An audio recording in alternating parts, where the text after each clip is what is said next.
সাজানো গোছানো হলে আসলেই খুব সুন্দর দেখা যায়। তো আমার প্লেটগুলো সাজানো কেমন হয়েছে সবাই জানাবেন। এটা হলো শুক্রবারের মানে আজকের রান্না ছিল। আসসালামু আলাইকুম। আজকে আমি রান্না করব ভুনা খিচুড়ি, দেশি মুরগির ঝোল আর গুঁড়া মাছ। এসব আমি ধুয়ে পরিষ্কার করে নিয়েছি। আজকে সব রান্নাগুলো আমি লাকড়ির চুলায় রান্না করছি। এই তো আমি মুরগি রান্না করে নিয়েছি, মুরগির মাংস, গুঁড়া মাছ, এসব কিছুই আজকে রান্না করছি। যা যা রান্না করছি তাই দেখাচ্ছি। এই তো তারপর আমি বেগুন ভাজা করে নিয়েছি। এই তো এখন খেতে বসলাম সবাই মিলে। এই তো এখানে সবকিছুই দেওয়া। তো আমি চেষ্টা করছি আর কি আমার মতো করে একটু সাজিয়ে গুছিয়ে খাওয়ার জন্য, সবাইকে দেওয়ার জন্য। আসলে পরিবেশনটা ভালো লাগে সাজাইতে গুছাইতে, কিন্তু হয়ে ওঠে না সবকিছু সামলিয়ে। তো এই তো আমি খাচ্ছি, এটা আমার প্লেট ছিল, তো আমি খাচ্ছি আর কি।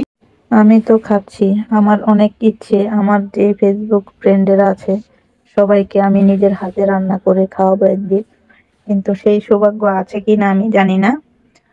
হয়তো নাও বাঁচতে পারি ওই পর্যন্ত। যদি বেঁচে থাকি ইনশাল্লাহ অবশ্যই চেষ্টা করব। তো এই তো সবাই মিলে আমরা টেবিলে বসে খাচ্ছিলাম। তো আমার রান্না কেমন হয়েছে? আমি তো বলবো মাশাল্লাহ ভালোই হয়েছে, কারণ আমার রান্না যতটুকু যেভাবেই করি মাশাল্লাহ ভালোই হয়। তো আমি পুরো রেসিপি আসলে আপনাদেরকে দেখাইতে পারি নাই। তো এই রেসিপিগুলো আমি সব রেসিপি আপনাদেরকে দেখাবো আমি একদিন আলাদা আলাদা ভাবে। তো যতটুকু পারছি, আজকে শুক্রবার হিসেবে, শুক্রবারটা আসলে ছোট দিন হয়, সবকিছু মিলিয়ে গুছিয়ে হয়ে ওঠে না। তো আমি যতটুকু পেরেছি অতটুকু আসলে ভিডিও করে আপনাদের সামনে ধারণ করেছি। তাও এটা ছিল একটা দুপুরের খাবার, তো আমি দুপুরে আর দিতে পারিনি। তো এই কারণে আমি রাতে ভিডিওটা ছাড়বো, কারণ সবকিছু গুছিয়ে তারপরে মোবাইল নিয়ে বসে আলাদাভাবে ভয়েস দেওয়া অনেক ব্যাপার স্যাপার।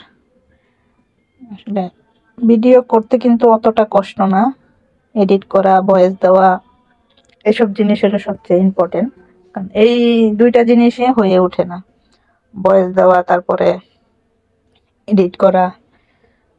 যে আমার মানে আমরা তো অতি সাধারণ একজন মানুষ, এসব জিনিসগুলো আমার বুঝতে বুঝতে অনেক সময় লাগছে, কারণ এসব ফোন হাতায় অনেক বছর হলেও মানে ওসব জিনিসগুলা নিয়ে আপনার কাজ করা হয় নাই আমার, কখনো করিও নাই। তো এখনো আমি এডিট ভালো করে পারি না। তো যতটুকুই পারি বা অতটুকু দিয়েই চেষ্টা করি। ভুল ত্রুটি হতেই পারে, এটাই স্বাভাবিক। তো অবশ্যই ভুলগুলো চোখের আড়াল করবেন। আর সঠিক হলে, আর যদি আমার থেকে অনেক অনেক অনেক বুঝের মানুষ আছে, তারা অবশ্যই আমার ভুলগুলো সংশোধন করে দেওয়ার চেষ্টা করবেন, লাইক কমেন্ট করবেন, যেহেতু আমি আরো সামনে আরো ভালোভাবে ভিডিও করার উৎসাহ পাই। তো সবাই ভালো থাকবেন, সুস্থ থাকবেন, সবার জন্য অনেক অনেক দোয়া ও শুভকামনা। আল্লাহ হাফেজ, টাটা।